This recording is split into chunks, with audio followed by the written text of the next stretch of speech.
काल में मैजिस्ट्रेट थे और इतने एक्सपर्ट मैजिस्ट्रेट थे कि 5 मिनट में हर कोई केस सॉल्व कर देते। कैसे? क्योंकि वो सामने वे व्यक्ति जो है जिसके ऊपर जुल्म जिसके ऊपर जो केस चला गया है, उसको देख के उसके मन की बात समझ आती थी, उसके चेहरे को देख के समझ आती थी कि ये कल्प्रिट है कि नहीं, और उसके कारण वो 5 मिनट में उसका निकाल कर देते थे, केस क्या बोलते हैं उसको, सॉल्व कर देते थे। और ऐसा एक भी केस नहीं निकला जिस केस में किसी ने उनको अपोज किया कि अरे ये गलत किया या ये नहीं अच्छा हुआ या जुल्म हुआ है, कुछ नहीं। सारे केसेस उन्होंने परफेक्ट कर दिया। और वही ऐसे ही केसेस बाकी जो जज होते थे उनको 2-3 घंटे लगते थे सॉल्व करने के, और ये 5 मिनट में खत्म कर देते। इसलिए उनके एक दिन में बहुत सारे केसेस में सॉल्व कर देते। इसलिए उनका एफिशिएंसी, प्रोडक्टिविटी इतना अच्छा था कि ब्रिटिशर्स चाहते थे कि यही जज रहे। तो जिस गांव में वो रहते थे उनको उस गांव से कहीं और जाना पड़ा। तो उन्होंने बोला कि मैं नहीं कर पाऊंगा जज का काम क्योंकि मुझे कहीं और जाना है। तो ब्रिटिशर्स नहीं चाहते थे कि ये छोड़ के चले जाए, इसलिए उन्होंने क्या किया, जिस गांव में वो शिफ्ट हो गए वहां तक उन्होंने डायरेक्ट रेल लाइन सिर्फ भक्तिविनोद ठाकुर जी के लिए लगा दी, मतलब इंस्टॉल कर दी।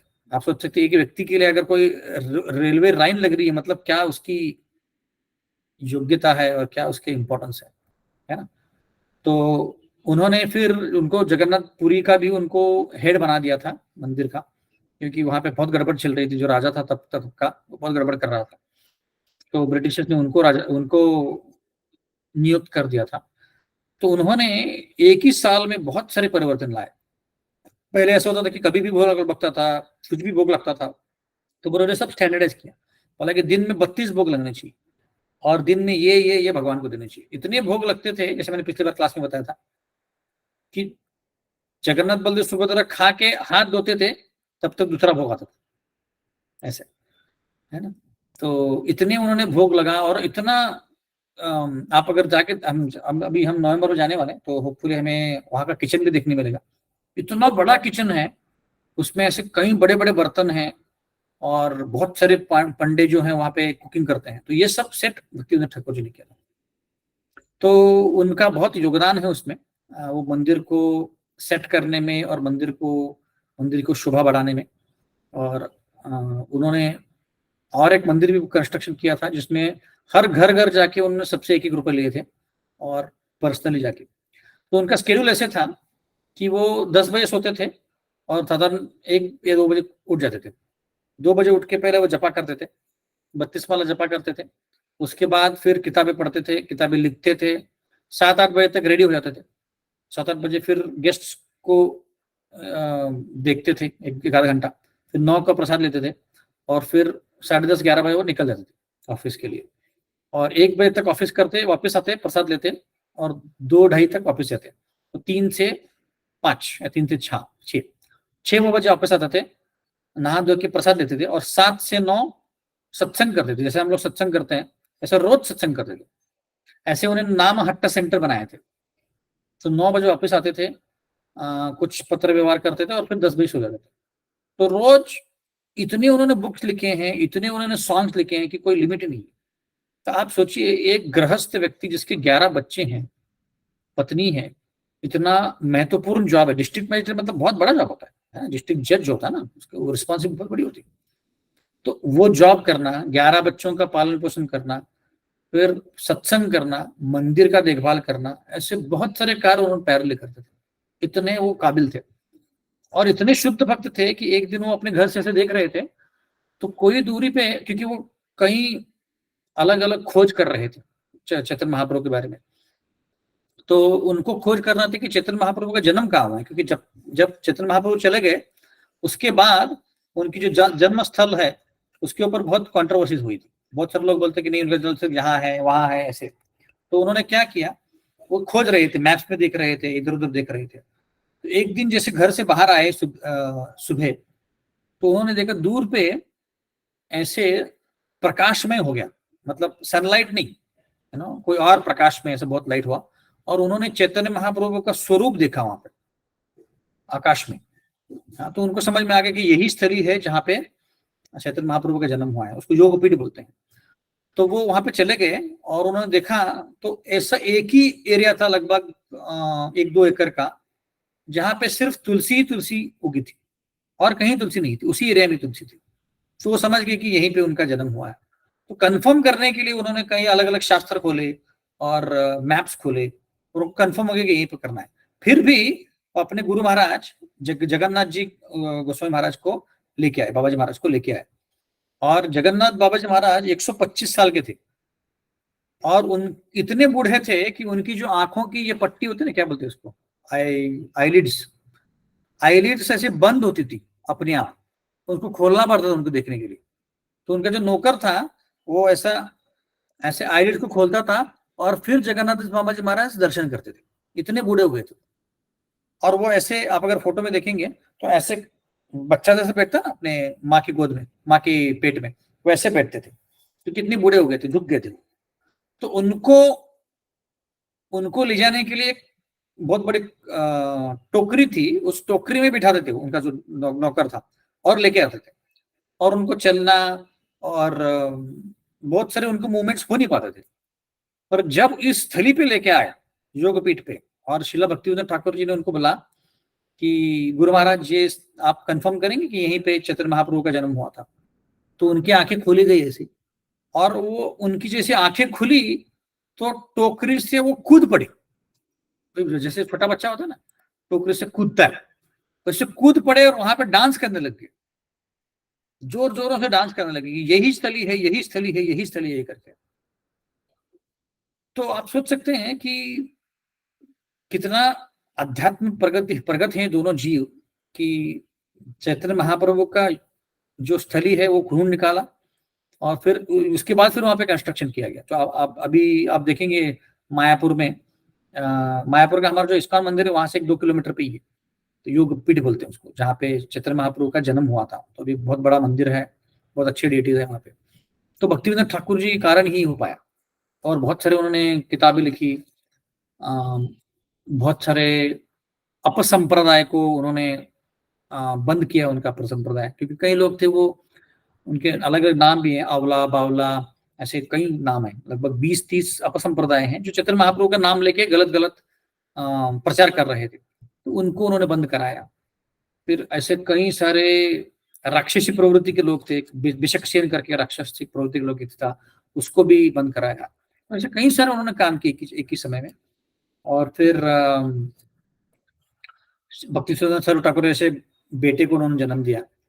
उनकी क्लासेस सुनने के लिए गौर किशोर बाबा जी महाराज जी, गौर किशोर बाबा जी महाराज एक बाबा जी है। बाबा जी मतलब क्या कि सन्यास के अलग अलग लेवल होते हैं, है ना, परिवज्रकाचार्य, ऐसे कुटिका, ऐसे अलग अलग लेवल होते हैं, उसमें हाईएस्ट लेवल बाबा जी महाराज। तो गौर किशोर दास बाबा जी हाईएस्ट लेवल के भक्त थे। तो वो भक्तिविनोद ठाकुर जी के क्लासेस सुनने आते थे। अब एक्चुअली बाबा जी कौन है, गौर किशोर बाबा जी, और गृहस्थ कौन है, भक्तिविनोद ठाकुर। और उनकी क्लासेस सुनने के लिए बाबा जी महाराज आके बैठे थे, अपने गौर किशोर बाबा जी महाराज आके बैठते थे रेगुलरली, और उनको गुरु मानते थे, अपने भक्तिविनोद ठाकुर जी को अपना गुरु मानते थे। तो आप सोच सकते हैं कि भक्तिविनोद ठाकुर जी का लेवल क्या है, इतने उच्च कोटि के भक्त हैं। उन्होंने फिर बोला भक्ति साहब ठाकुर को कि आप गौर किशोर दास बाबा जी महाराज से दीक्षा लीजिए, और वो अलग कथा है जिसमें वो दीक्षा लेने का प्रयत्न करते हैं। तो बहुत बहुत रोमांचकारी और बहुत विशेष उनका जीवन है भक्तिविनोद ठाकुर जी का। आप भजन भी देखेंगे तो कितने सुंदर सुंदर भजन लिखे हैं। और उनका जो स्वरूप, उन्होंने कई अलग अलग मूड में भजन लिखे। तो इनके जो मूड है वो भी अलग, भजन भी होते हैं जो अलग अलग मूड में होते हैं। जैसे लालसामयी प्रार्थना कर बोलते हैं। लालसा में मतलब कि मेरी लालसा क्या है, कि जैसे वो वाला भजन है ना, राधा कृष्ण प्राण मोरा जुगल किशोरा। तो लालसा है क्या, कि मुझे उनकी भक्ति करनी है, उनकी उनकी मुझे सेवा करनी है ना। तो ये लालसा। फिर करुणामयी प्रार्थनाएं हैं, फिर अलग अलग प्रार्थनाएं हैं जो भक्तिविनोद ठाकुर ने अलग अलग मूड में लिखी है। जैसे कोई भक्त जब रोता है, जैसे मैं बता रहा था कुछ क्लासेस पहले, कि हमें जपा में रुचि आने के लिए रोना है, क्योंकि ये रोने वाला मोमेंट है ना। तो वो इस मूड में अगर रोएंगे कि जैसे ये भजन है कि हरे हरे विफल जन गावा, मनुष्य जन्म पाया, राधा कृष्ण ना भाजिया, जानिया सुनिया विष खाइनो, हरि हरि विफल जन गावा। तो ये जो भजन है ये क्या बोल रहा है कि मैंने जीवन व्यर्थ गवाया, कृपा करिए मुझ पे और मुझे क्या दीजिए, आपकी चरणों की धूलि दीजिए। फिर वो भी एक भजन है, आमा जीवन सदा पापे रत, नाही को पुण्य रलेश, पर उद्वेग जीवाची एक उठो, जियाची जीवे रखेश, आमा जीवन सदा पापे रत, नाही को पुण्य रलेश। तो ये भक्त बोल रहा है कि मेरा जीवन जो है एकदम पाप से भरा हुआ है, मेरे जीवन में कुछ भी अच्छा नहीं है। हाँ, तो ये जो भजन, ऐसे भजनों से हमारा जो मूड है वो सरेंडर का आता है कि मुझे भगवान को सरेंडर करना है। नहीं तो तब तक हमारा मूड क्या है कि अरे मैं जपा कर रहा हूं, कुछ तो कर रहा हूं। नहीं, जब तक हम इस मूड में जपा नहीं करेंगे तब तक उस जपा में तीव्रता नहीं आएगी, है ना। तो ये ऐसे उन्होंने कई सारे भजन लिखे हैं भक्तिवेदांत ठाकुर जी ने, भर भर के भजन लिखे हैं और काफी सुंदर भजन है जो हम कई बार गाते भी हैं, है ना। तो जैसे एक शरणागति करके उनका एक एल्बम है, शरणागत में भी बहुत सारे सुंदर सुंदर भजन है उनके जो हम गाते हैं। तो उसमें दैन्यमयी प्रार्थना बोलते हैं, और एक प्रकार आता है कल्पना कल्याण कल्पतरु करके उनका ये है, उसमें भी एक प्रार्थना दैन्यमयी ऐसे करके आता है, वो एक कैटेगरी है भक्तों की। फिर गीतावली करके है उनका अलग सेक्शन है, तो उन्होंने इसमें लिखा है, शरणागति है, ऐसे बहुत अलग अलग बहुत भजन लिखे हैं उन्होंने।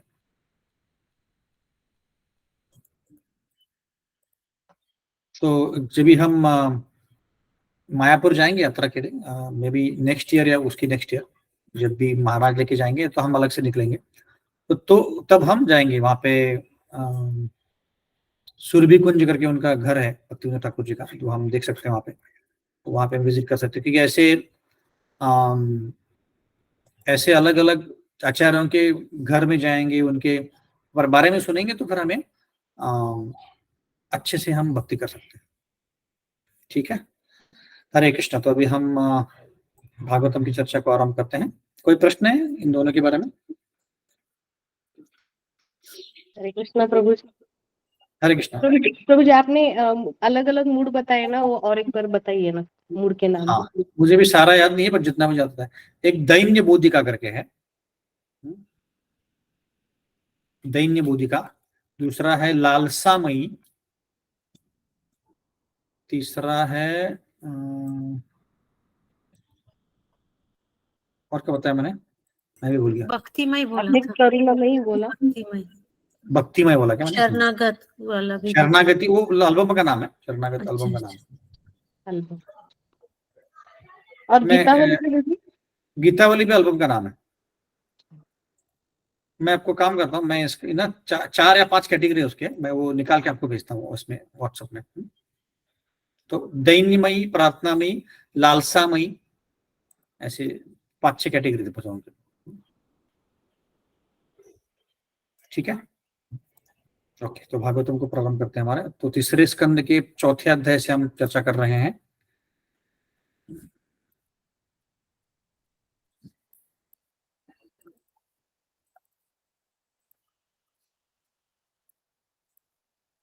अब स्क्रीन शेयर कर रहा हूँ। तो पिछली बार हमने कौन सा श्लोक किया था, किसी को याद है? श्लोका 9 प्रभु जी। 9 श्लोका 9, हाँ 9 कंप्लीट, करेक्ट। तो हम चर्चा कर रहे हैं, विदुर जी उद्धव जी मिले हैं और उद्धव जी ने उनको काफी सारे कृष्ण के बारे में बताया। और अभी आप इस अध्याय में विदुर जी मैत्रेय मुनि से मिलने वाले हैं और चर्चा करने वाले हैं, उसके बारे में हम चर्चा कर रहे हैं। तो पिछली बार हमने चर्चा किया था कि मैं जहां पे एक कृष्ण भगवान एक पेड़ के नीचे बैठे थे। कौन सा पेड़ था वो?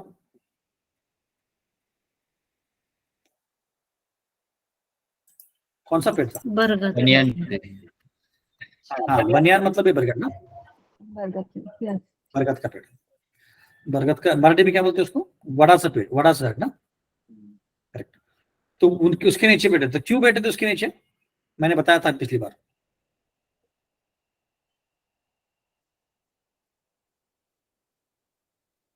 पेड़ के नीचे क्यों बैठे थे कृष्ण भगवान? किसको याद है? वो भौतिक जगह दर्शाता है और उसको ज्ञान की तलवार से काटना होगा ऐसे करके, जो 15.1 का पहला श्लोक आपने रेफर किया था। Correct correct correct. अश्वत्थ जो पेड़ है, ऐसा कौन सा श्लोक है भगवद गीता में जो बताता है कि अश्वत्थ पेड़ मतलब इस दुनिया को बताएं? 15.1 भगवद गीता का। क्या श्लोक का शुरुआत क्या है? ऊर्ध्वमूलम अधमशः। ऊर्ध्वमूलम ऊर्ध्वमूलम अधशाखम अश्वत्थम प्रावरहव्यम, ऐसा श्लोक है। तो बताता है कि बेसिकली ये जो पूरी दुनिया है ये आध्यात्मिक दुनिया का उल्टा है। तो उसके जो मूल है ऊपर है और जो उसके जो शाखाएं हैं नीचे, है ना। तो मूल क्या है इस दुनिया का? मूल क्या है? पिछली बार चर्चा क्या था? किस कारण हम यहाँ पे आए इस दुनिया में? इच्छा द्वेष समुत्थेन द्वंद्व मोहेन भारत। हमारी इच्छा हुई कि हमें आना है यहाँ पे, हमें इच्छा हुई कि हमें एंजॉय करना है, इसलिए हम यहाँ पे आए। ठीक है, तो हमने चर्चा किया था। उसके बाद फिर हमने चर्चा किया कि जहां पे कृष्ण और उद्धव बैठे थे वहीं पे फिर मैत्री मुनि पहुंच गए, है ना। और ये मैत्री मुनि कौन है? व्यासदेव जी के मित्र हैं। और वहां पे पहुंच गए और उसके बारे में चर्चा किया था कि जो भक्त लोग होते हैं अलग अलग जगह जाते हैं परिव्रजकाचार्य, ताकि दूसरों का कल्याण कर पाए, है ना। जो भौतिकवादी होता है वो क्या करता है? अलग अलग जगह घूमता है अपने बिजनेस को फैलाने के लिए। बट जो अध्यात्मवादी होता है वो क्या करता है? वो सिर्फ भगवान के लीलाएं बताने के लिए अलग अलग जगह जाता है, ऐसे। ठीक है, उसके बाद हमने क्या चर्चा किया था? इतना ही कहते हैं मेरे ख्याल से। तो हम 10वें श्लोक को पढ़ते हैं।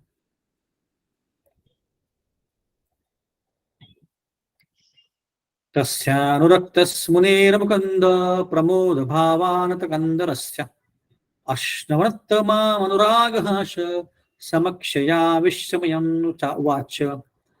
मैत्री मुनि भगवान से बहुत आसक्त थे और उनको वो सुन रहे थे मुस्कुराते हुए। तो भगवान कृष्ण जो हैं उद्धव जी की तरफ देख रहे हैं और मंद मुस्कुरा रहे हैं और बोल रहे हैं।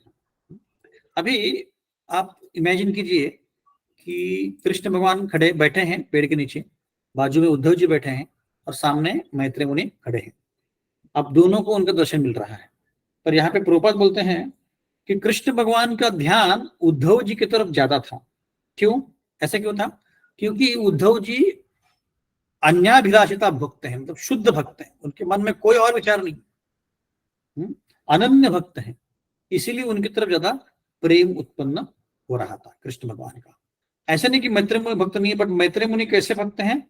ज्ञान मिश्रित भक्त हैं, शुद्ध भक्त नहीं थे। जब तक कृष्ण भगवान ने दर्शन नहीं दिया, जब तक कृष्ण भगवान ने उद्धव गीता नहीं बोली, तब तक वो ज्ञान मिश्रित भक्त थे। उसके बाद वो शुद्ध भक्त बन गए, है ना, ऐसे। तो मैंने एक बार बताया भी था कि उद्धव जी इतने करीब हैं कृष्ण भगवान के कि जब द्वारका और मथुरा में रहते थे उद्धव जी और कृष्ण, तो कृष्ण भगवान एक ही ड्रेस कभी नहीं पहनते थे, दो बार। और वही ड्रेस उद्धव जी ले लेते थे महाप्रसाद भर के और उसको पहनते थे। तो ये उनका बहुत करीब थे, ये बताने के लिए मैं बता रहा हूँ। तो यहाँ पे और भी बहुत सारी चीजें आई हैं, उसके बारे में चर्चा करेंगे। पिछली बार मैंने बताया था कि भक्ति जो होती है ये वॉलंटरी होती है, फ्री विल से करते हैं हम लोग, है ना। कोई फोर्स नहीं कर सकता किसी को भक्ति करने के लिए, है ना। तो वैसे ही हम अपने मन की इच्छा से इस भौतिक दुनिया में आए, कोई हमें फोर्स नहीं कर रहा, और हम सुख को ढूंढने का प्रयत्न कर रहे हैं। पर इस दुनिया का नियम क्या है? जहां पे सुख है वहां पे दुख है। सुख दुख के समय कृत्वा लाभालाभ हो जाए। जो एक जो भक्त होता है क्या करता है? सुख और दुख को एक ही तरह दिखता है। और जो भौतिकवादी व्यक्ति होता है क्या करता है? भौतिकवादी व्यक्ति को क्या लगता है कि सुख ही सुख चाहिए, और उसको ये नहीं पता कि सुख के पीछे क्या है, दुख है। जैसे अभी अगर किसी को गुलाब जामुन खाना बहुत पसंद है तो रोज गुलाब जामुन खा रहा है, तो उसको दुख कैसे होगा, परेशानी कैसे होगी? गुलाब जामुन खाएगा तो उसको कुछ तो पेट में गड़बड़ हो जाएगी, कुछ तो व्याधि हो जाएगी, इसलिए उसको दुख मिलेगा। तो इसीलिए हमारी जो इंद्रियां हैं हमें सुख देती हैं, और सुख के साथ साथ दुख भी देती है ना। अगर किसी को प्रसाद बहुत अच्छा लग रहा है इसलिए बहुत खाया उसने, तो क्या होगा, कुछ पेट में गड़बड़ हो जाएगी। एक बार एक भक्त था, नया भक्त था, तो एक मंदिर में गया, उसने जिंदगी में कभी भी हलवा नहीं खाया था, है ना। तो उस मंदिर में थोड़ा लेट पहुंचा वो, प्रसाद बचा नहीं था, सिर्फ हलवा बचा था। तो उसने बोला कि कुछ प्रसाद है क्या? तो उन्होंने बोला कि हाँ देखो वहां पे बकेट पड़ा है, और बकेट में लगभग 75% जैसे हमारा मंदिर का बकेट होता है उतना हलवा बचा था। तो उन्होंने बोला कि वो तुम खा लो। तो उसने क्या किया, प्लेट में थोड़ा हलवा लिया और वो खाने लग गया, उसको बहुत पसंद आया और लिया, और ऐसा करते करते पूरा जो बकेट खत्म कर दिया उसने, लगभग 1-2 किलो होगा, और पूरा हलवा खत्म हो गया। अब ये रात में इसका पेट इतना दर्द करने लगे कि जोर जोर से वो रोने लगा। तो उसको डॉक्टर के पास लेके गए, उसका इलाज किया, उसके पेट से हलवा निकालना पड़ा जबरदस्ती, हाँ, और फिर उसको फिर ठीक हो गया। और यही वक्त 2-4 साल के बाद कोई और एक मंदिर में गया था और सेम सिनारियो हुआ, दूसरी बार भी उसने ऐसे ही किया। इसका मतलब है कि इंद्रियों के ऊपर काबू करना बहुत मुश्किल है, और सुख जहां हम ढूंढते हैं वहां पे दुख तो आता ही है। आप मांगो ना मांगो दुख आएगा, कोई एक चीज करने जाएंगे उसके कारण दुख आएगा, है ना। भगवद गीता में बोला गया है कि कोई चीज के लिए हम पीछे दौड़ते हैं तब दुख होता है कि अरे नहीं मिल रहा, नहीं मिल रहा, नहीं मिल रहा, है ना। और जब वो चीज मिलता है तो वो चीज को प्रोटेक्ट करने के लिए, उसको सुरक्षित रखने के लिए हम चिंता में रहते हैं, अरे मुझे मुझे ये चीज बचानी है, ऐसे। और जब वो चीज निकल जाती है अपने हाथ से तो दुख होता है, अरे वो चीज निकल गई मेरे हाथ से, है ना। जैसे पैसा है, तो पैसा नहीं मिला तो हम पैसे के पीछे भागते हैं, और जब पैसा मिलता है तो उसको प्रोटेक्ट करने के लिए तिजोरी में रखते हैं, इधर रखते हैं, उधर रखते हैं, म्यूचुअल फंड में डालते हैं, स्टॉक्स में डालते हैं, या घर खरीदते हैं। और जब पैसा चले जाता है, अरे अरे अरे पैसा चले गया मेरा। तो तीनों चीजों में दुख है, उस पैसे को भुगतने का टाइम नहीं मिलता है, पर दुख ही दुख है सुख ढूंढने के लिए। Chetan Prabhu, you have question? No, Prabhuji. I thought your hand was up. By no. तो लोग क्या करते हैं, इस दुनिया में सुख ढूंढने का प्रयत्न कर रहे हैं, बट उनको दुख मिलता है। तो इसीलिए सुख के 2 प्रकार होते हैं, सुख के 2 प्रकार होते हैं। एक होता है अनंत सुख। अनंत सुख मतलब क्या? अनलिमिटेड हैप्पीनेस, मतलब ऐसा आनंद जो कभी खत्म नहीं होता। जैसे शिक्षा में लिखा है ना, आनंदाम बुद्धि वर्धनम, है ना, वो आनंद खत्म ही नहीं होता है, ऐसा आनंद। जैसे ये वाला आनंद जो है आनंद बलराम दास, ये खत्म होने वाला है कभी ना कभी, है ना, थोड़े सालों के बाद, पता नहीं कब खत्म होगा, खत्म होगा। बट ये वाला जो आनंद है, आध्यात्मिक आनंद, वो कभी खत्म नहीं होता है, उसको बोलते हैं अनंत सुख। पर इस दुनिया में क्या है, लिमिटेड सुख है, लिमिटेड सुख मिलता है। जैसे इस दुनिया में जब समर होता है, समर सीजन, तो तब आम आते हैं, है ना, तो आम खाने का आनंद मिलता है, और वो लिमिटेड होता है, 2 महीने रहता है ज्यादा से, उसके बाद नहीं मिलता आम। जो मिलता है वो अच्छे नहीं होते, क्योंकि वो आम के सीजन जो होता है तो तभी आना चाहिए, है ना। तो यहाँ पे आप देखेंगे हर कुछ लिमिटेड है। आप मूवी देखने जाओ, 2-3 घंटा आप एंजॉय करोगे, उसके बाद एंजॉयमेंट खत्म हो गया। कोई ट्रिप पे चले जाओ, 1-2 दिन का ट्रिप होता है, उसके बाद खत्म। इसका मतलब है कि इस दुनिया में जो आनंद है, शुद्ध आनंद है, अनंत सुख नहीं है, शुद्ध आनंद है। और दूसरा है अन्वयद सुख। अन्वयद मतलब क्या, कि उस सुख में कोई कमी नहीं है, फॉल्टलेस जिसको बोलते हैं इंग्लिश में, उसको बोलते हैं अन्वयद सुख। एक तो अनंत चाहिए और दूसरा अन्वयद चाहिए, मतलब उस सुख में कोई फॉल्ट नहीं चाहिए, कोई गड़बड़ नहीं चाहिए, है ना। बट हम क्या देखते हैं भौतिक दुनिया में, सुख के साथ साथ कुछ दुख भी मिलता है, हाँ, वो दुख के बिना नहीं आते। जैसे व्यक्ति शादी करता है, सुख लगता है कि सुखी हो जाएगा, है ना, शादी के करने के पहले उसको लगता है कि सुखी हो जाऊंगा मैं, बट शादी करने के बाद पता चलता है कि मैं कैसे दुखी हूं, जैसे एक व्यक्ति था, मतलब ऐसे जोक है, मतलब कहीं शास्त्रों का नहीं, ऐसे मुझे कहीं मिला। तो व्यक्ति एक बार एल्बम देख रहा था अपनी शादी का, तो उसका बच्चा क्या पूछता है कि पापा आप क्या देख रहे हो? तो बेटा मैं शादी का एल्बम देख रहा हूँ। तो उसने, बेटे ने पूछा कि बेटा रोज क्यों देख रहे हो आप एल्बम? कभी तो ठीक है, रोज क्यों देख रहे हो? तो उसने बोला कि मैं देख रहा हूँ कि ऐसे लोग किधर थे शादी में जिन्होंने आशीर्वाद दिया था कि तुम शादी के बाद सदा सुखी रहोगे, ऐसा आशीर्वाद दिया था कि ऐसे कैसे झूठा आशीर्वाद दिया, इसलिए मैं देख रहा हूँ ये लोग कहाँ गए ऐसे। तो इस दुनिया में हम देखते हैं कि सुख जो है एक तो लिमिटेड होता है, खत्म होता है, और दूसरा सुख जो है वो बिना कोई विपदा के नहीं होता है, बिना कोई परेशानी के नहीं होता है।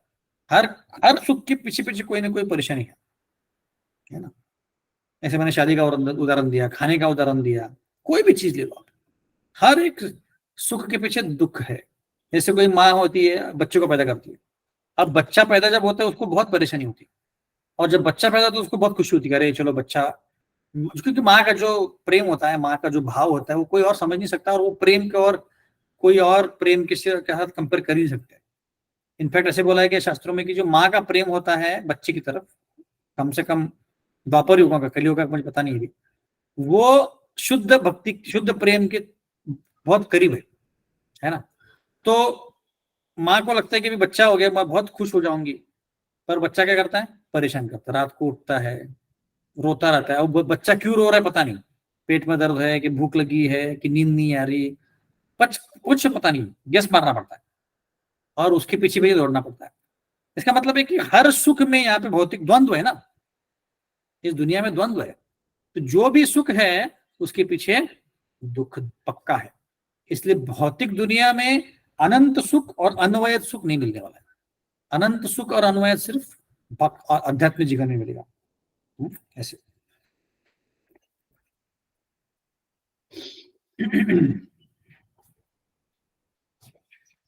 ठीक, आगे बढ़ते हैं। तो अभी 11वां श्लोक को चर्चा करते हैं, फिर उसके बाद चर्चा करेंगे।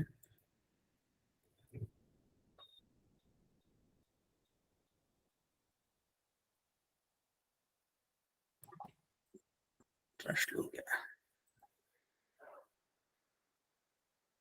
श्री भगवान वाच वेदाहं मंतर्मनिप्सितं ते ददामि यत्तद्दुर्पापम् अन्यया सत्रे पुरा विश्वसिजां वसुना मत्सिद्धि कामेन वसो त्वयेष्टः। ओ वसु, मुझे पता है मेरे मन में कि तुमने बहुत बहुत दिन पहले, जब वसु थे और बहुत सारे देवी देवता थे, उन्होंने एक यज्ञ किया था, और उस यज्ञ में आप लोगों ने इच्छा जाहिर की थी कि मुझे आपका दर्शन लेना है। ये बहुत मुश्किल है, पर मैं तुम्हें अभी प्रदान कर रहा हूं। तो अभी कृष्ण भगवान उद्धव जी से वार्तालाप कर रहे हैं। उद्धव जी को बोल रहे हैं कि तुम एक वसु हो। अब एक्चुअली क्या है, उद्धव जी जो है आध्यात्मिक जगत के ही है, गोलोक वृंदावन वैकुंठ में रहते हैं, गोलोक वृंदावन रहते हैं। यहाँ पे प्रॉपर क्लियरली बोलते नहीं है, पर मेरे ख्याल से गोलोक में ही रहते हैं। तो यहाँ पे वर्णन आया नहीं है, तो मैं इसलिए मैं गेस मार रहा हूँ, बट गोलोक में रहते हैं। तो उद्धव जी एक्चुअली आध्यात्मिक जगत के हैं, बट वो जब आए थे, तो अभी ऐसे बहुत बार हुआ है कि जो शुद्ध भक्त है वो आध्यात्मिक जगत से आता है, और उसके साथ साथ और एक भौतिक दुनिया का एक व्यक्ति आता है, और वो दोनों का मिलाप होकर एक व्यक्ति बनता है। और कोई उदाहरण आपको याद है? उद्धव जी का एक बताया उदाहरण आपने, जो वसु थे उसमें से एक वसु उद्धव जी थे। तो ये वसु जो है आध्यात्मिक जगत में का नहीं है, भौतिक जगत में कहीं एक देवता है, और वो और ओरिजिनल जो उद्धव जी है, दोनों का मिलाप होकर उद्धव जी बने। और कोई उदाहरण याद है किसको? भीष्म भी वसु थे ना? हाँ, करेक्ट करेक्ट, किसने बोला? पता नहीं, very good. Yes, Bhishma Bhishma Pitamah भी ऐसे ही थे। भीष्म पितामह का भी एक्सपांशन आया था ऐसे, ठीक है। तो उद्धव जी का यहाँ पे वो बताया गया है ना। अभी यहाँ पे एक बहुत महत्वपूर्ण 2 पॉइंट्स यहाँ पे आते हैं, बहुत महत्वपूर्ण इस परपट में। आप अगर देखेंगे 11वें परपट में, कि इच्छा के बारे में चर्चा की गई है। भगवान कृष्ण बोल रहे हैं कि तुम्हारी इच्छा थी कि तुम मुझे देखो, तुम मुझे दर्शन करो, है ना। तो एक्चुअली जो जैसे हमने पिछले श्लोक में चर्चा किया था, इच्छा द्वेष समुत्तेन द्वंद्व मोहिन भारत, सब ये पूरा दुनिया जो है इच्छा के द्वारा चल रहा है। हम अगर इच्छा करें कि हमें भौतिक दुनिया से निकलना है, आध्यात्मिक जगत जाना है, तो इसी लाइफ में जा सकते हैं। सब कुछ हमारी इच्छा के ऊपर है। कोई भी परिस्थिति हमें रोक नहीं सकती। आप नहीं बोल सकते कि नहीं प्रभु जी इस भक्ति में नहीं है, मेरे बच्चे नहीं है, या मेरी वाइफ नहीं है, ये नहीं, कुछ नहीं। सारे क्या बोलते हैं उसको, ऑब्स्टेकल्स को हम पार कर सकते हैं अगर हमारी दृढ़ इच्छा हो तो। सब कुछ इच्छा के ऊपर चल रहा है, और ये इच्छा जाहिर करना हमारा इंडिपेंडेंस है, हमारा क्या है, स्वतंत्र है ना। तो अभी जैसे हम भक्त बनते हैं, सबसे बड़ा और सबसे कठिन काम क्या होता है, हमारी इच्छा को भगवान की इच्छा से अलाइन करना। ये सबसे मुश्किल काम होता है। अगर हम कर पाए, हम आध्यात्मिक जगत में चले गए। हमारी इच्छा को भगवान की इच्छा से मेल खाना, ये सबसे कठिन काम होता है। ये हम अगर कर पाए, जैसे उदाहरण के तौर पे भगवान प्रभुपाद भगवद गीता में बोलते हैं, है ना, सततम कीर्तयन्तु माम या मनमना भो मद्भक्तो। क्या बोल रहे हैं वो कि हम हमेशा कीर्तन करो। और हमारा क्या होता है, 16 माला करते हैं, उसके बाद फिर डायरेक्टली हाथ हमारा मोबाइल में आता है, इंस्टाग्राम खुलता है, फेसबुक खुलता है, व्हाट्सएप खुलता है, पता नहीं क्या क्या खुलता है ना। इसका मतलब क्या है कि भगवान जो बोल रहे हैं कि तुम सततम कीर्तयन्तु, हम अलाइन नहीं हो रहे, है ना। भगवान बोल रहे हैं कि तुम भक्तों की निंदा मत करो, पहला ही हमारा अपराध है। तो क्या होता है, हम जब क्लास में होते हैं या जब सुन रहे तब तो होते कि हाँ नहीं, अभी इसके बाद में नहीं करूंगा। फिर जब गपशप मारना चालू करते तब लोगों की निंदा करना चालू करते। इसका मतलब है कि हम भगवान की इच्छाओं से अलाइन नहीं है ना, मेल नहीं खा रहे। हमारी इच्छा है, भगवान की इच्छा है, मेल नहीं खा रही, इसीलिए गड़बड़ है। भीष्म पितामह ने अपनी इच्छा को भगवान की इच्छा से समर्पित कर दिया, प्रहलाद महाराज ने समर्पित कर दिया, इसीलिए वो शुद्ध भक्त बन पाए, ऐसे, है ना। तो अभी हम जो भागवतम पढ़ रहे हैं, ये भागवतम का मैं आपको महत्व बताता हूँ। क्यों पढ़ रहे भागवतम? ये कथा सुनने के लिए नहीं पढ़ रहा है। भागवतम हम इसलिए पढ़ रहे हैं क्योंकि भागवतम हमें बताता है कि हमारी इच्छा कैसे हमको चुननी है, कैसी अपनी सही इच्छा चुननी है, जिससे हम निरंतर सुख, अनवयत सुख, अनंत सुख को पा सके। ये भागवतम का स्पेशलिटी है।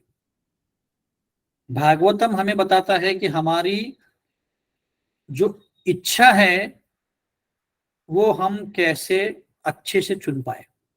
ये भागवतम का विशेषता है, क्योंकि इच्छा के द्वारा ही हमारा जीवन चल रहा है। भौतिक दुनिया भी आप देखिए इच्छा के द्वारा ही चल रहा है।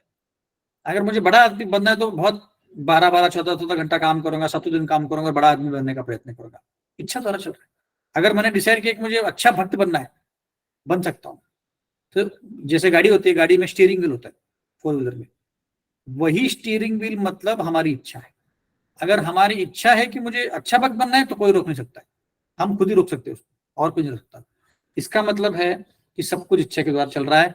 और भागवतम हमें हमारे इच्छाओं को रिफाइन करने के लिए हेल्प करता है।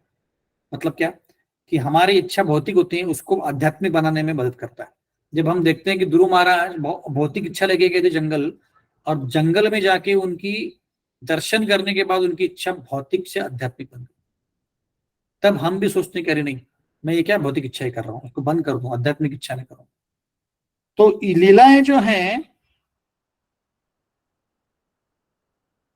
भागवतम के श्रेष्ठ भक्तों के लीलाएं सुन के, उनकी इच्छाएं देख के अगर हम बार बार सुनते रहेंगे तो वही इच्छा हमारे भौतिक इच्छा के ऊपर हावी हो जाएगी। ध्यान से सुनिए मैं क्या बोल रहा हूं, बहुत इंपॉर्टेंट पॉइंट है। जब हम भागवतम सुनते हैं और भागवतम में उच्च कोटि के भक्तों के लीलाएं सुनते हैं, तो उनकी जो इच्छाएं थी, आप देखेंगे प्रहलाद महाराज की इच्छाएं, नवयोगेंद्र की इच्छाएं, ध्रुव महाराज की इच्छाएं, कुंती महारानी की इच्छाएं। कुंती महारानी बोल रही है विपदा शांत दोषस्वत तत्र तत्र जगत गुरु भवतो दर्शनम यच्छात अपुनर्भव दर्शनम। ऐसी इच्छाएं प्रकट कर रही है कि मेरे जीवन में कठिनाइयां आए बार बार, है ना। प्रहलाद महाराज बोल रहे हैं, क्या बोल रहे हैं प्रहलाद महाराज? श्रवणम कीर्तनम विष्णु स्मरणम पाद सेवनम दर्शनम अर्चनम वंदनम दाक्षाक्षम आत्म पद निवेदनम इति पुंसा पिता विष्णु भक्ति चैन अवलक्षण, ऐसे बोल रहे हैं कि ये 9 विधि है। तो उनकी इच्छाएं, और वो बोल रहे हैं कि नरसिंह भगवान मैं कोई बिजनेसमैन नहीं हूं कि आपके लिए कुछ मांगू, मेरी इच्छा ये कि मैं आपकी भक्ति करता रहूं। तो ऐसी इच्छाएं सुन के वही इच्छाएं हमारे भौतिक इच्छाओं के ऊपर हावी होती है। इंग्लिश में उसको सुपर इम्पोज बोलते हैं। इसका मतलब है कि वो सुन सुन के हमारी भौतिक इच्छाएं जानी चाहिए, ऐसी वाली इच्छाएं आनी चाहिए। ये भागवतम का महत्व है, ये भागवतम की शक्ति है। हाँ, और ऐसे करते, इसीलिए भागवतम रोज सुनने, नित्यम भागवत से नष्ट प्रायश भद्रेश नित्यम भागवत से भगवती उत्तम श्लोके भक्तिर्भवती नष्ट की। रोज सुनते रहेंगे तो हमारी भौतिक इच्छाएं धीरे धीरे धीरे निकल जाएगी और आध्यात्मिक इच्छा रहेगी, और उसके कारण हम वापस जा सकते हैं। ये एक पहला पॉइंट है। दूसरा पॉइंट क्या है कि जब हम सुनते हैं कि भाई भौतिक इच्छाएं नहीं करनी चाहिए, एंजॉय नहीं करना चाहिए, मूवी नहीं देखना चाहिए वगैरह वगैरह, तो हमारे मन में डाउट आता है, यार कृष्ण बोलेंगे तो एंजॉय करेंगे और मैं बोलूंगा तो सेवा करूं, ये कौन सा न्याय है? ऐसा बोलते हैं हम, है ना। तो क्या हो गया? डाउट आ गया माइंड में, है ना। तो श्रद्धा का मूल होता है डाउट। मतलब श्रद्धा मिलने के पहले थोड़ा डाउट आता है कि जो बता रहा सही क्यों, प्रश्न आते हैं, है ना। तो वैसे ही ऐसी ये प्रथा, ये प्रोसेस में हमको भी पहले डाउट आएगा, और वो डाउट करते करते फिर हम धीरे धीरे हमारी श्रद्धा बढ़ेगी। हाँ, अब ये डाउट को क्या बोलते हैं हिंदी में?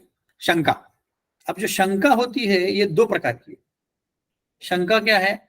अब जब भी हम ऐसे बड़े बड़े भक्तों के बारे में सुनते हैं तो उनकी इच्छाएं देखते हैं, उनकी लीला देखते हैं, तो उस लीलाओं के कारण, उस इच्छाओं के कारण हमारे मन में एक डाउट आता है कि मैं जो अभी कर रहा हूं ये सही है क्या? मैं ये चीजें कर रहा हूं, मेरे आध्यात्मिक प्रगति के लिए अच्छी नहीं है, इसको मैंने रोकना चाहिए ना, ये बराबर नहीं है। ये डाउट आता है। तो ये डाउट बहुत बहुत स्ट्रांग होता है, और अगर ये डाउट स्ट्रांग हो तो हम भक्ति में आगे बढ़ सकते हैं। क्योंकि जब तक हम अभी, जैसे बोलते हैं ना कि इंग्लिश में उसको बोलते हैं कि क्वेश्चन द स्टेटस क्यू। मतलब क्या? कि अभी जहां पे हो उसको पहले प्रश्न पूछो कि तुम कहां हो। इसलिए एक्चुअली आध्यात्मिक जगत में ये बहुत बड़ा, बहुत महत्वपूर्ण पॉइंट है, प्लीज सुनिए इसको ध्यान से। आध्यात्मिक प्रगति करने के लिए गौरांग प्रभु बोलते हैं कि हमने एक बिजनेसमैन जैसे प्रोफेशनल भक्ति करनी चाहिए। मतलब क्या? मतलब क्या? बिजनेसमैन क्या करता है? हर 2-3 दिन में, हर थोड़े दिन में वो देखता है कि मेरा बिजनेस ठीक चल रहा है। वैसे भक्त क्या करता है? हर 15 दिन के बाद शांत बैठता है, देखता है कि मैं भक्ति ठीक कर रहा हूँ कि नहीं कर रहा, कुछ गड़बड़ तो नहीं हो रही, मेरा जपा ठीक हो रहा है ना, मैं सुबह उठ पा रहा हूँ ना, मैं भागवत पढ़ रहा हूँ ना, मैं क्लास सुन रहा हूँ ना, मेरे में कुछ परिवर्तन आ रहा है ना, ये देखता है। अगर हम भक्ति करते रहेंगे और ये देखेंगे नहीं, तब तक हम प्रगति नहीं कर पाएंगे। इसको बोलते हैं इंट्रोस्पेक्शन। जब तक हम इंट्रोस्पेक्ट नहीं करेंगे, जब तक हम खुद को देखेंगे नहीं कि मैं कैसे भक्ति कर पा रहा हूं, और हर बार ऐसे ही लगना चाहिए कि अरे मैं गड़बड़ कर रहा हूं, ऐसे ही लगना चाहिए वाह क्या भक्ति कर रहा हूं, रोज सुबह उठ रहा हूं, माला कर रहा हूं, क्लासेस दे रहा हूं, वाह क्या भक्ति कर रहा हूं। गए मतलब ऐसे बोलेंगे तो गए। तो हर 15 दिन के बाद हमने मिड मुड़ के देखना चाहिए, मैं ठीक जा रहा हूं ना, कोई गड़बड़ तो नहीं कर रहा हूं। हाँ, और डाउट आना चाहिए कि मैं जो आध्यात्मिक चीजों के लिए भौतिक चीजें कर रहा हूं, ये मुझे सही रास्ते लेके जा रहा है कि नहीं जा रहा, या कुछ गड़बड़ कर रहा है।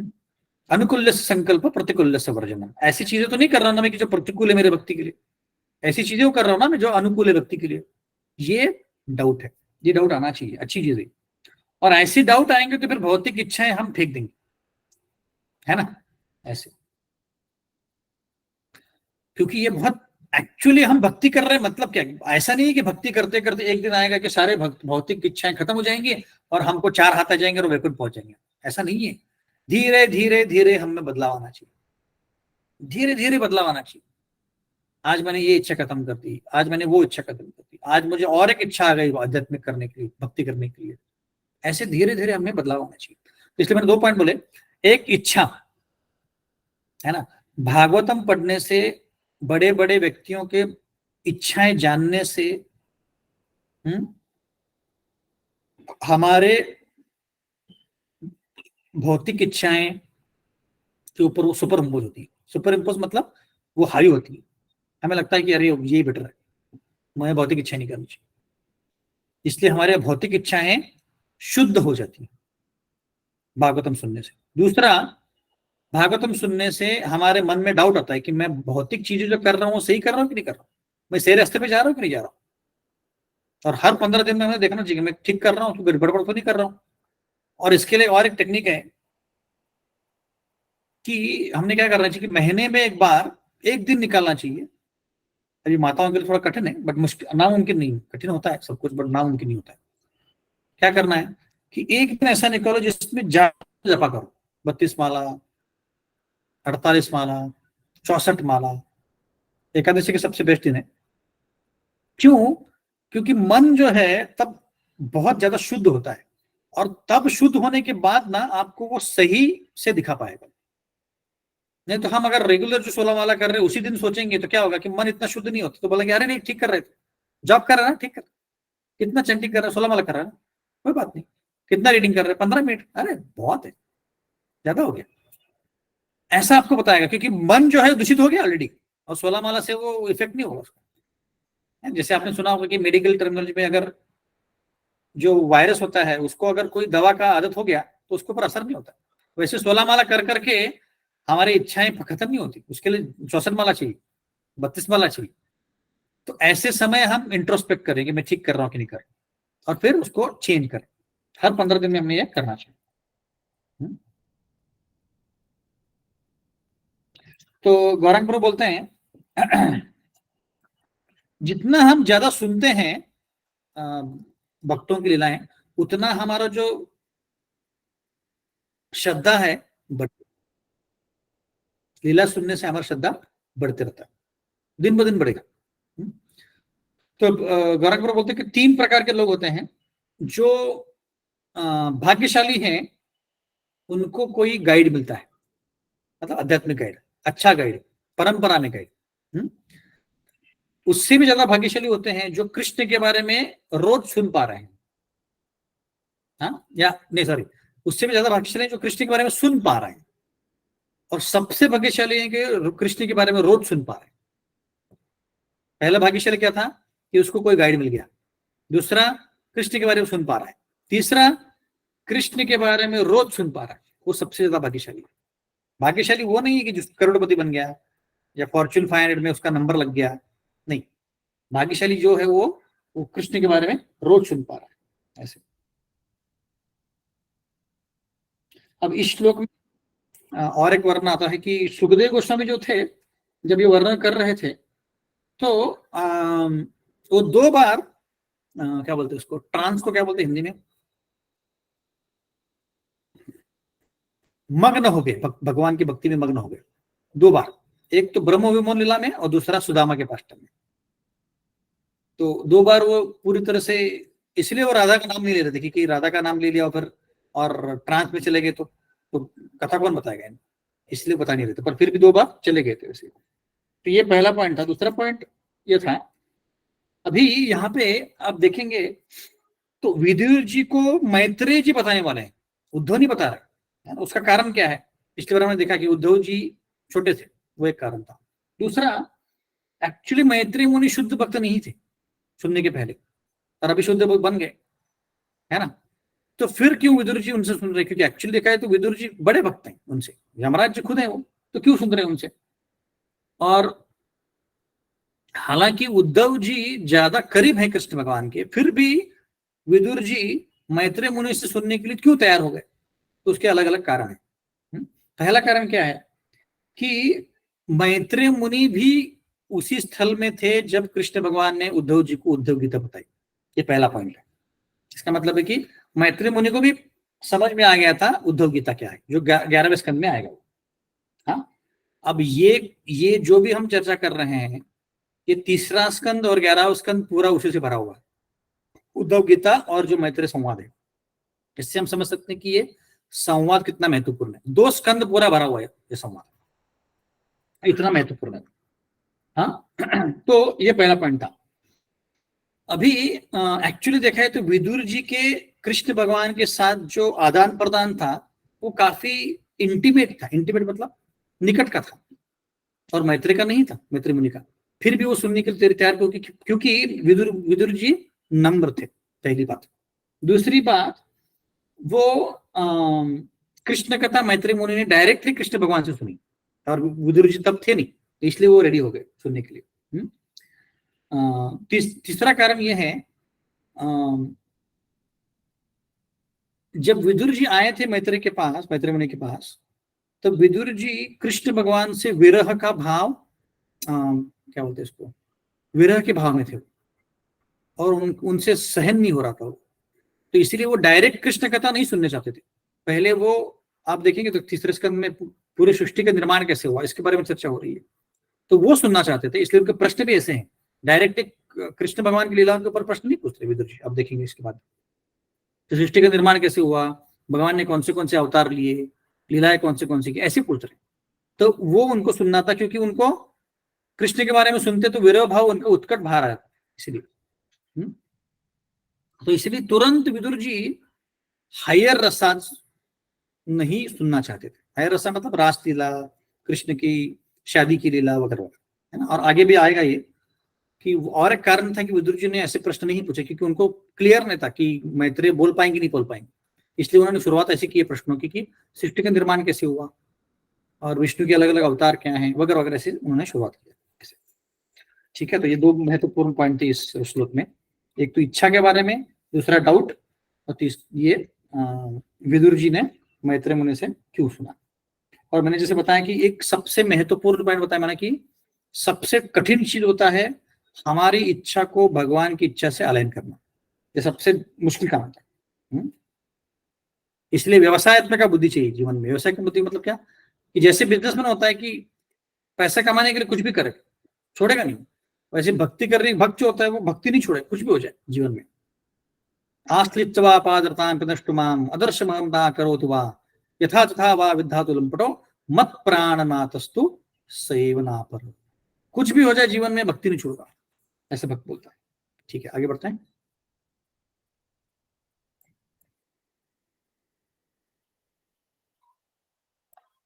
बारहवां श्लोक। स एष साधो चरमो भवानां आसादितस्ते मद अनुग्रह यत् जन्मांध्रलोकान् रह उत्सजन्तं दिष्टा दद्रवशान् विशदानुवर्त्या। वो प्रामाणिक व्यक्ति, तुम्हारा जो आज अभी का जीवन है ये आखिर जीवन होने वाला है, इसके बाद तुम डायरेक्टली वैकुंठ जाओगे। हाँ, यहाँ पे लिखा हुआ वैकुंठ जाएंगे, वो गोलोक नहीं जाएंगे। तो इसीलिए तुम क्या करोगे, इस जीवन के बाद डायरेक्ट वैकुंठ पहुंच जाओगे, इस दुनिया को छोड़ दोगे। तुमने बहुत भक्ति की मेरी, इसीलिए मेरा जो निज संग है तुम्हें मिल पाया है, क्योंकि तुम शुद्ध हो और तुमने मेरी बहुत अहित की भक्ति की है। तो अभी उद्धव जी के बारे में कृष्ण भगवान बता रहे हैं कि क्यों वो सुन पाए और क्यों वो सब कुछ उद्धव गीता सुन पाए। तो यहाँ पे उद्धव जी की तारीफ की जा रही है। एक तो बताया जा रहा है कृष्ण भगवान ने कि तुम्हारे ये जो जीवन है लास्ट है।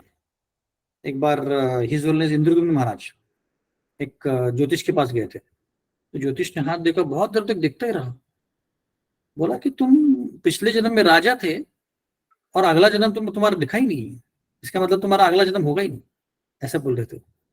तो प्रभुपाद के कई सारे शिष्यों का ऐसा है कि वो अगले जन्म डायरेक्टली गोलोक में रहेंगे, मोस्टली गोलोक या वैकुंठ जो भी है ऐसे।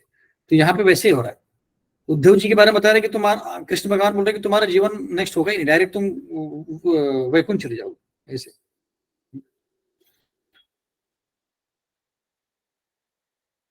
तो आचार्य बोलते हैं कि उद्धव जी के मन में कोई भौतिक इच्छाएं नहीं थी, इसीलिए वो ऐसी जगह गए जहां पे कृष्ण भगवान अकेले बैठे थे। क्योंकि आप देखिए अकेले बैठे कृष्ण भगवान मतलब क्या है कि कृष्ण भगवान सब कुछ छोड़ छाड़ के बैठे हैं। पूरा द्वारका डूब गया। अभी रिसेंटली मैं क्लास सुन रहा था भक्ति पुरुषोत्तम महाराज का, भक्ति पुरुषोत्तम महाराज बता रहे थे कि सबको पूछ रहे थे कि आप लोगों ने द्वारका देखा है क्या। कई भक्त बोल के हाँ हम द्वारका गए। तो महाराज ने बोला आप लोगों ने द्वारका देखा ही नहीं। क्यों? क्योंकि कृष्ण भगवान जब चले गए तो उन्होंने द्वारका डुबो दिया पूरा, कुछ बचा ही नहीं। तो फिर महाराज बोल रहे थे कि आपको अगर द्वारका देखना है तो आप जगन्नाथपुरी आइए, क्योंकि जगन्नाथपुरी द्वारका धामी है, ऐसे बोल रहे थे। तो 24 नवंबर में जा रहे हैं, जिन्होंने टिकट बुक किए हैं, अब टिकट तो बुक कर दिया हमने, अभी भगवान के हाथ में कि हमें बुलाने के लिए बुलाना, पर हम द्वारका भी जाएंगे और पुरी भी जाएंगे एक साथ में, ऐसे। तो उद्धव जी के मन में कोई भौतिक इच्छा ही नहीं थी, इसीलिए ऐसी जगह गए जहां पे पेड़ के नीचे कृष्ण भगवान बैठे हैं और उनसे वार्तालाप कर रहे हैं, क्योंकि अभी सब कुछ छोड़ छाड़ के बैठे भगवान, अभी वापस नहीं जाने वाले द्वारका कृष्ण भगवान, अभी यहीं पे शरीर त्यागने वाले, है ना। तो इसलिए उनके मन में कोई भी भौतिक इच्छा नहीं थी, शुद्ध भक्त थे वो। और अभी छोड़ के जाने वाले थे कृष्ण भगवान, अभी सब कुछ छोड़ छाड़ के जाने वाले थे, तो तब कोई कुछ दे नहीं सकता ना। तुम रिटायर हो गए, घर वर छोड़ दिया, मंदिर में आके रहेगा, तब जाके कोई नहीं बोल सकता कि मुझे इतना पैसा दो उतना पैसा, नहीं, छोड़ दिया भैया अभी सब कुछ। वैसे कृष्ण भगवान सबको छोड़ दिए थे ऐसे। तो ये एक यहाँ पे पॉइंट है। अभी कृष्ण भगवान का देखिए,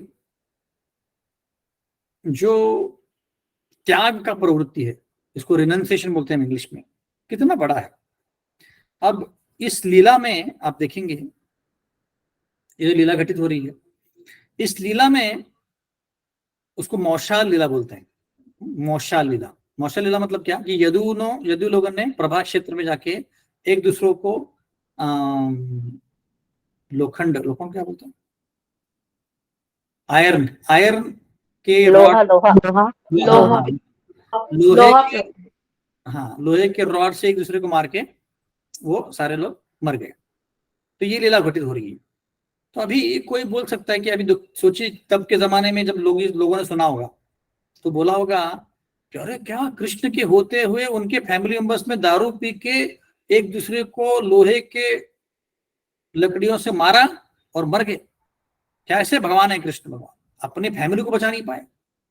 तो ऐसा बहुत बड़ा स्कैंडल हुआ होगा तब, जैसे आजकल होता है ना, कुछ स्कैंडल कोई मिल जाता है, कुछ तो प्रेसिडेंट ने ऐसे किया वैसे किया, तो वैसे स्कैंडल हुआ होगा और कृष्ण भगवान के बारे में बुरा भला बोला होगा लोगों ने, फिर भी कृष्ण भगवान उससे अलिप्त हैं, अटैच नहीं, अनासक्त है। ये उनकी त्याग प्रवृत्ति है ऐसे। क्योंकि अभी हम सुन रहे हैं, अभी हमको पता है कि अरे आचार्य के द्वारा हम अलग अलग कथा सुन रहे हैं। एक्चुअली वैसे बाय द वे मैंने प्रॉमिस किया था 11 लेसन में लाऊंगा, मैं वापस भूल गया मैं, बट किसी को व्हाट्सअप करना था मुझे, वो भी भूल गया। व्यक्ति कौन था वो? कल्पना माता जी। ये मुझे याद है कि व्हाट्सअप करना था, पर मैं चेक करना भूल गया। ये क्लियर मेमोरी है। कोई बात नहीं। तो आप देखिए, हम आचार्य के द्वारा हम 11 पॉइंट या 11 कारण हम समझ सकते हैं कृष्ण भगवान ने ऐसे क्यों किया, पर तब के जो सामान्य व्यक्ति थे उसको समझना बहुत मुश्किल है। जब तक आचार्य बताएंगे तब तक हम समझ नहीं पाएंगे, है ना। तो अभी हमारे लिए बहुत आसान है, हाँ कृष्ण भगवान ने ऐसे किया ना, बराबर, और तब के लोगों को समझ में नहीं आएगा। तो इसलिए कृष्ण भगवान की जो त्याग प्रवृत्ति इससे बाहर आती है ना, कि वो द्वारका को बचा नहीं पाए, यदु पूरा वंश खत्म हो गया, क्या ये ऐसा। तो स्कैंडल होगा, बहुत बड़ा स्कैंडल। अभी क्या हम लोग आचार्य के द्वारा सुन रहे हैं, श्रीधर स्वामी, विश्वनाथ चक्र ठाकुर, बलदेव विद्याभूषण, उनके द्वारा सुन रहे हैं, मस्त अच्छा लग रहा है कि भाई अलग कमेंट दे रहे हैं, तो हम समझ पा रहे हैं इसको, वरना समझना बहुत मुश्किल है इसको। तो इसके बाद के श्लोक में बता रहे भगवान कि मैंने ब्रह्मा जी को ये कथा बताई थी भागवत के बारे में, और इसके बाद अभी उद्धव जी बोलना चालू करेंगे। उद्धव जी बोलेंगे कि मैं अभी यहाँ से जा रहा हूँ।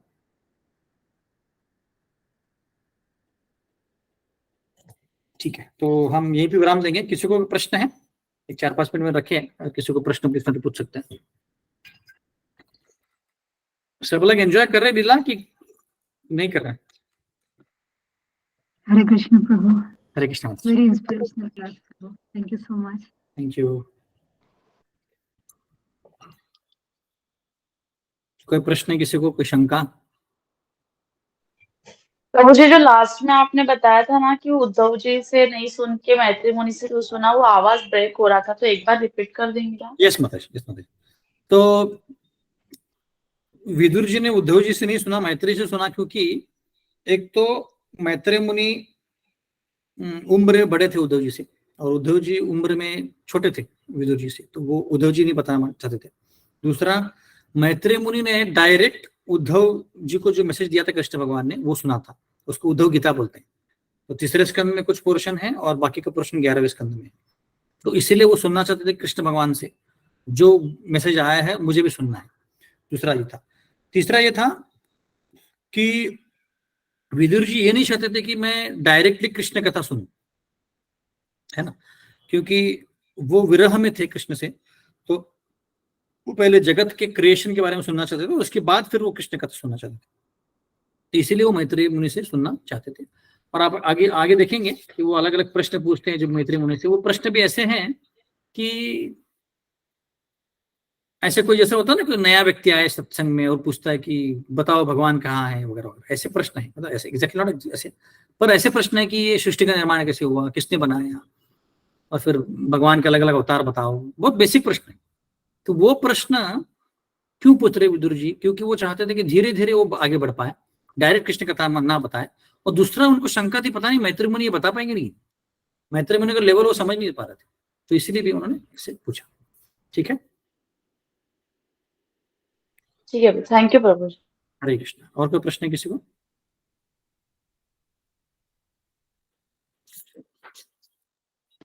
हरे कृष्ण प्रभु जी। यस माता जी। प्रभु जी, आपने ये चैतन्य चरितमृत का तो भेजा है, लेकिन वो पूरा दिमाग के ऊपर से जाता है प्रभु जी।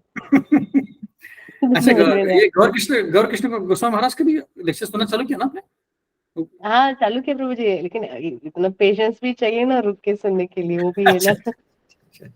ठीक है, हम अगले शनिवार से चालू करेंगे माता। शनिवार होपफुली, अभी अगला शनिवार क्या है, कुछ ना कुछ तो एंगेजमेंट रहता है। तो 29 तारीख है ना, 1 तारीख देखता हूँ माता, मैं भेजता हूँ, हम करेंगे कुछ ना कुछ। Yes. और कोई प्रश्न है किसी को? प्रभु आपने Mayapur sorry somebody had- yes, good माता। प्रभु, आपने मायापुर यात्रा बोला था, व्हेन आर यू प्लानिंग? नहीं, मैं बोल रहा था कि अभी इस साल पूरी का है, तो हो सकता है कि नेक्स्ट टाइम वृंदावन हो, उसके बाद मायापुर वैसे। पर हम बीच में कहीं प्लान करेंगे। आप शीतल माता जी जब इंडिया में रहेंगे तब प्लान करेंगे। हम मायापुर आ रहे हैं प्रभु 23 अक्टूबर को। ओ, लेकिन इसी हम साल आ पुणे में, जी ओके। और हम 23 अक्टूबर को, और फिर उसके नेक्स्ट वीक हम पुरी में रहेंगे, जगन्नाथपुरी में। लेकिन वी आर नॉट अच्छा। कमिंग टू पुणे, तो हमारे पेरेंट्स को मत बताना। अच्छा ठीक। हाँ, हमारा पर देश निकला हो जाएगा। वैसे ही देश निकाला हो गया, आप लोग देश के बाहर ही हो वैसे भी। बचा कुचा जो है वो भी हो जाएगा। तो थोड़े और लेट करते मतलब तो आप लोग पूरी यात्रा आ सकते थे महाराज की।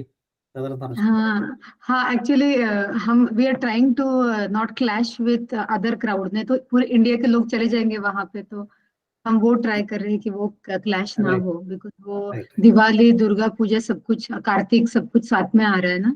हाँ, वो साथ में आता है हमेशा, कार्तिक का हमेशा। हाँ, सो यहाँ के मेंटरशिप का ग्रुप है जो वहाँ Okay. we will बढ़िया। come together 14 people। Very good. और कोई प्रश्न है किसी का?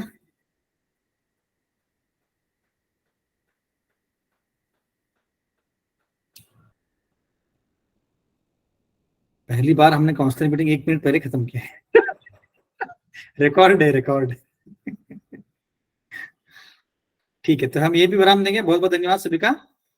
हरे कृष्णा। हरे कृष्ण। हरे कृष्ण।